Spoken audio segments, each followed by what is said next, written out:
welcome to this live. We are going to be talking about, is it possible to prevent gestational diabetes with our resident team dietitian, Candice, who is also an absolute expert in the space of gestational diabetes with her many years of experience in this space. So I will get her to come on to prevent gestational diabetes, and if so, how? Just sent you a request. Oh, you sent me a request too. Oh, she's there. Hello. Awesome. Hello, how are you? Good, how are you? Good. I realize these are not doing anything, so I'm going to take them out. Welcome back, Candice. So, thank you. Before we dive into the meat of the sandwich of this question, who is at risk of gestational diabetes? So, I guess obviously gestational diabetes occurs for women who are pregnant, but there are certain risk factors you might carry into pregnancy that increase your risk of developing gestational diabetes. So we know that the older you are, the higher your risk is. If you've had gestational diabetes in a previous pregnancy, then you certainly have a higher risk as well. If we're from certain ethnic backgrounds, so we know that people from Asian and Indian, Pacific Island tend to have a higher risk factors as well. There's a few others too, but they're the ones that sort of spring to mind. If you've certainly got any family history of diabetes, so parents or grandparents, anyone in your immediate family that has type 2 diabetes in particular can put you at a higher risk. We know some other things can put you at a higher risk as well. So if you do have a higher body weight coming into pregnancy, that can potentially put you at a higher risk as well. Have I missed anything? Age, I think, might be the only other one. Oh yeah, that one was the first one. Oh yeah, oops. And the only other one was like if you have pre-existing PCOS or pre-existing insulin resistance, for example. Yes, exactly. I did have a random question for you, which I have not told Candice about prior to today, so all good. But increasingly, I'm seeing a lot of clients who are doing IVF, and a lot of them are getting put on quite intense kind of immune protocols, which sometimes also involve the use of steroids, so things like prednisone or prednisolone or pred, and that can influence glycemic response. So I wonder whether as well, like we're seeing a higher incidence of gestational diabetes for a variety of different reasons, but particularly in that IVF cohort, that prelude of oral steroids, which is affecting that glycemic response, does that use in other groups of oral steroids preconceptually increase the chances of gestational diabetes? It's a good question. I don't 100% know the answer, but we do know obviously that the use of those drugs does increase blood glucose levels in any population group. And so if you do have like a pre-existing insulin resistance or something underlying, that's certainly going to be exacerbated by the use of those medications. I guess typically gestational diabetes isn't tested for until sort of that 26-ish week mark of pregnancy, so potentially those drugs will have filtered out by then, but potentially if you're having early gestational diabetes tests, I would say that could certainly pick up an increased risk if those drugs are still sort of prominent in the system. But yeah, it's a good question, one I'd certainly have to look into a little bit more, but it just crossed my mind this morning before we started, because I'm seeing this like more intense immune protocols more often, clexane, steroids, aspirins, infusions, all these other things. And I was like, what's the not like great if they work and they get you pregnant, but then what's the knock-on effect to the health of the pregnancy? Is there anything we can be doing there? So anyway, just something that crossed my mind. So the big question is what can people do to quote unquote prevent gestational diabetes? And I say prevent in kind of bunny ears, because obviously there is no guarantee that anything that we do will guarantee us to not get gestational diabetes. It's really about risk reduction. So is it more important to focus preconceptionally or in pregnancy? and what's their kind of role, their individual role, preconception versus pregnancy optimization from a GD prevention standpoint? Yeah, so I guess there's nothing that will 100% prevent gestational diabetes, so that's really important. But there have been some things that have been studied that have been shown to potentially reduce how many people then go on to develop gestational diabetes. So we know in the preconception phase, things like optimizing nutrition and potentially weight loss in the preconception period can reduce the risk of developing gestational diabetes as well. So we certainly look at making sure that you're hitting all your nutrition targets, we're optimizing our diets, we're dealing with any sort of disordered eating behaviors, even just to kind of normalize eating, make sure we're achieving our core food groups. And if we're getting that, taking potentially a prenatal supplement as well, then that's going to make sure that we're going into our pregnancy in the best possible position. The research says that if we have something around a 5 to 10% weight loss in those who might be in that overweight category, that can also assist to reduce those risks. So I guess gestational diabetes is a case of insulin resistance. It's exacerbated by your pregnancy hormones. And so if we correct some of that insulin resistance prior to pregnancy, then that can certainly help to reduce the risk down the track. Now, I've seen people do this and it's worked, and I've seen other people do it and they still get gestational diabetes. So as I said, absolutely no guarantees. But yeah, it does certainly assist. And I guess for some, it might even reduce the severity of gestational diabetes. So I don't have sort of literature or statistics to back that statement up. But anecdotally, if we're improving those things, then potentially it might be a pregnancy with gestational diabetes that doesn't require insulin treatment, for example. So you might not need medication or insulin to manage it as a potential outcome. I guess when we're talking about our pregnancy phase, one of the things that can reduce the risk is managing your weight gain across your pregnancy as well. So that one's probably been one of the biggest ones in the research sort of recent times, is tracking how much weight we're gaining and trying to stick to gaining the recommended targets that have been set out by, I think it's the Institute of Medicine guidelines or the World Health Organization guidelines in terms of how much weight you should gain, which is based on your pre-pregnancy weight as well. So depending on where you sit pre-pregnancy will depend on how much weight you're recommended to gain. And so if we track that throughout sort of week by week, month by month, we know that women that are gaining in the recommended targets are less likely to develop gestational diabetes compared to people that are gaining more or even less than the recommended amounts as well. So I think that's important to say. It's not just gaining too much weight, but undernutrition can increase your risk as well. So making sure we're having enough. So it's hitting that fine balance, which I think is really important. And I guess if women are optimizing their weight management throughout pregnancy, it means they're probably focusing on eating better quality nutrition as well. So I would say even if we put the weight aside, if we were just focusing on the quality of the food that we're eating, then that's going to have its own benefits as well. Yeah, absolutely. And I think, I think we could even have a whole separate conversation about pregnancy weight gain, because I think increasingly I'm finding people are not wanting to know what they're gaining for a variety of reasons. And obviously it's a fine line between triggering body image concerns and exacerbating that, but also like treating it, like I just tell people, like, it's like checking your blood pressure. Like, you don't feel a certain way about that. Like this is just one of those things that we just might just have to measure just to make sure that we're not gaining too much, we're not gaining too little.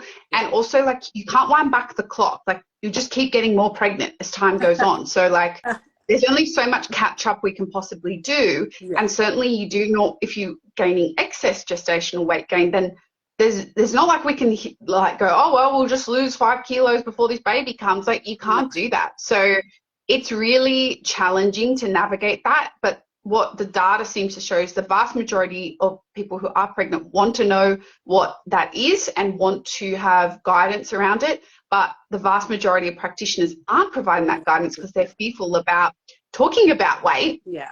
And in addition, if you don't know your target, how are you supposed to reach your target? So the statistics show that most don't reach any targets because they have zero awareness of what they're meant to be. Yeah, I mean, and do you blame anybody? Absolutely not. So, yeah, I mean, that's probably a whole separate post. We do have a pretty comprehensive little mini guide on our Instagram post from a while back, so I might just share that to our stories after our chat today. But anyway, we're going off topic.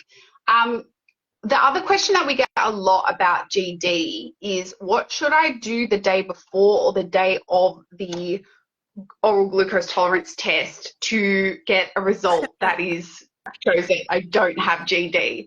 And it's probably like up there with one of the most popular questions that we get.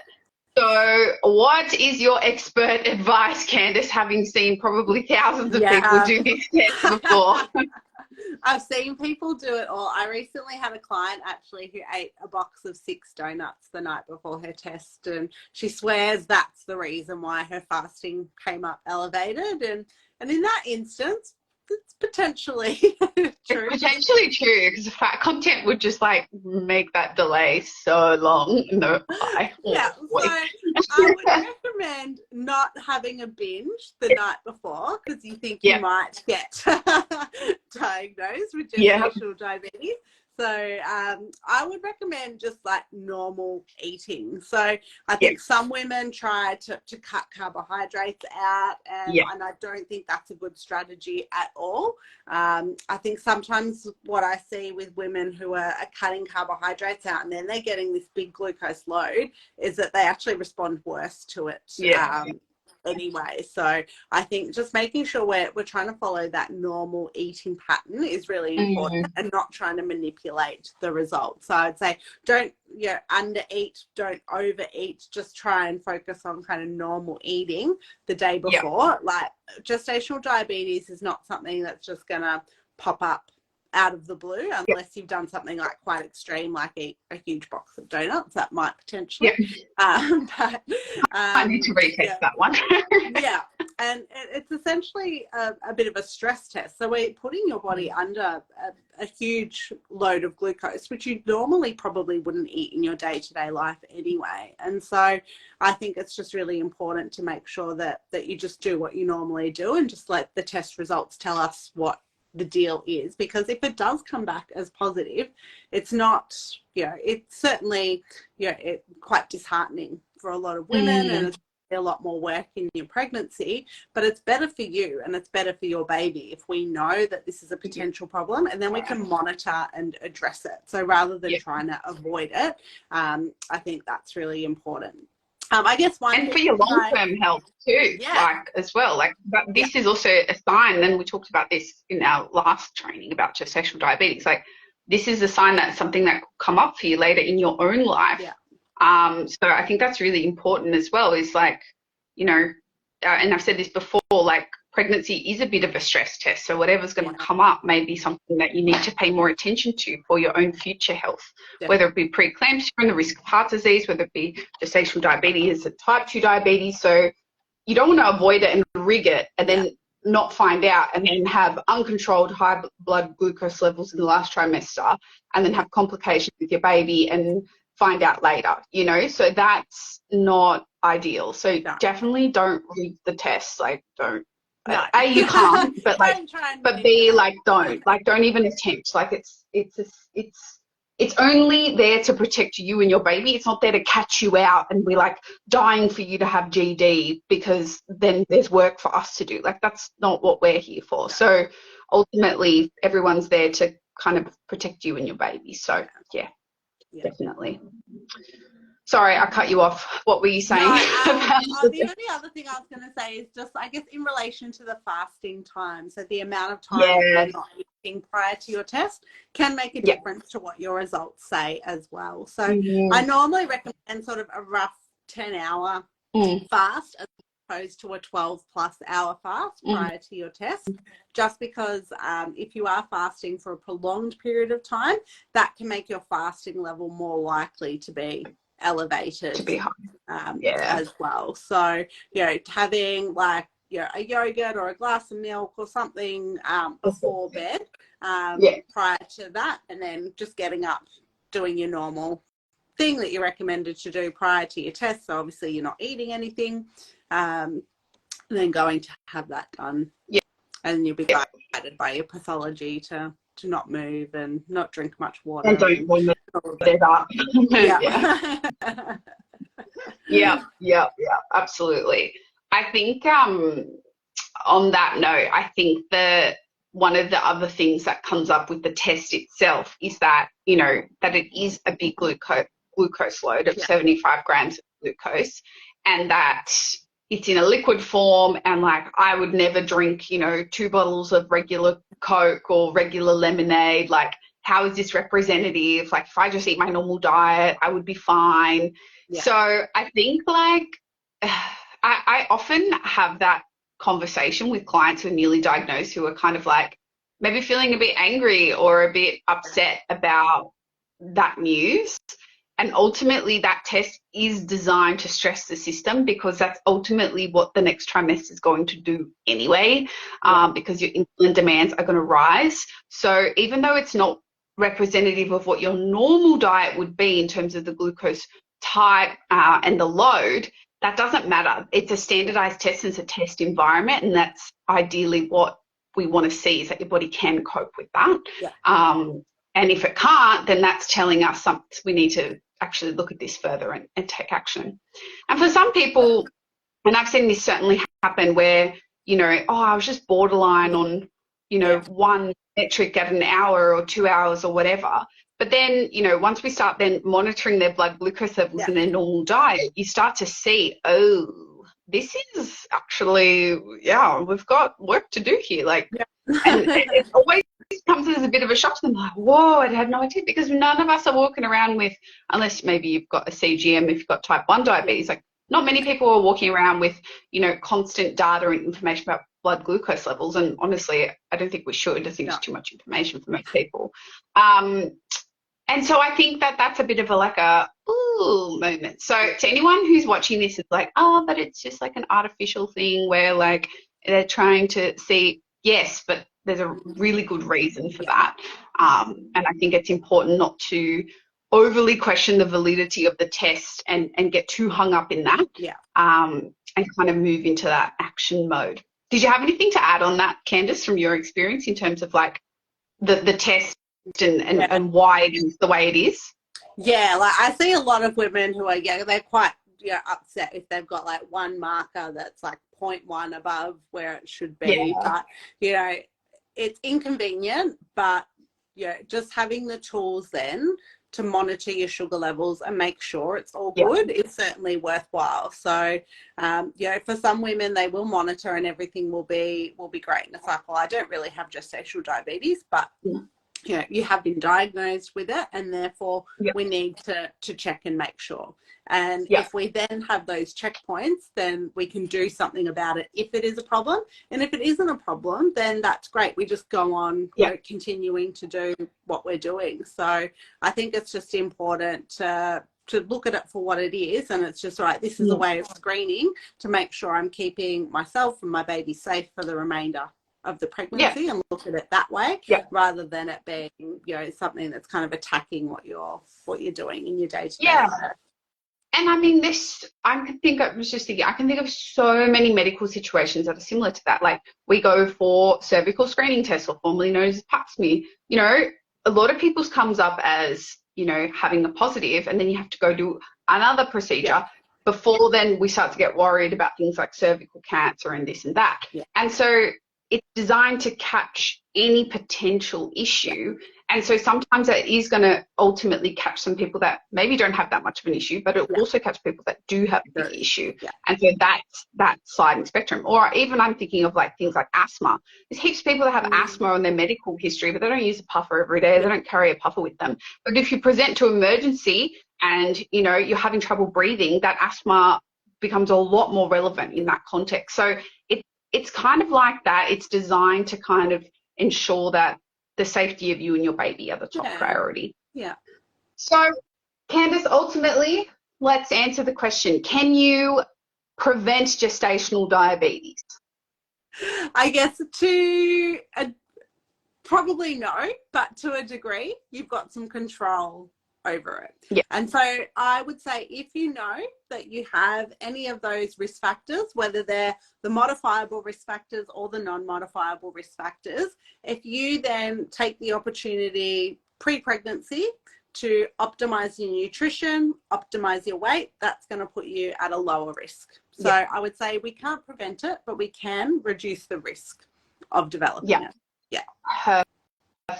Perfect summary. Thank you, Candice. Now, if anyone does have one of those risk factors, or you have pre-existing insulin resistance, you have PCOS and you're worried, or you've had GD before and you're concerned about planning for your future pregnancy, get in early and start the preconception work. Most of the groundwork and the habits that you'll form there will serve you really well into your pregnancy. Do reach out. Candice has very limited availability for 2023, but we're always here if you need some support for one-on-one nutrition consultations as well. Thanks, Candice. You've been a treat as per usual. Yeah. And I'll let you get to your busy day. Thanks, everyone. See you next time. Bye.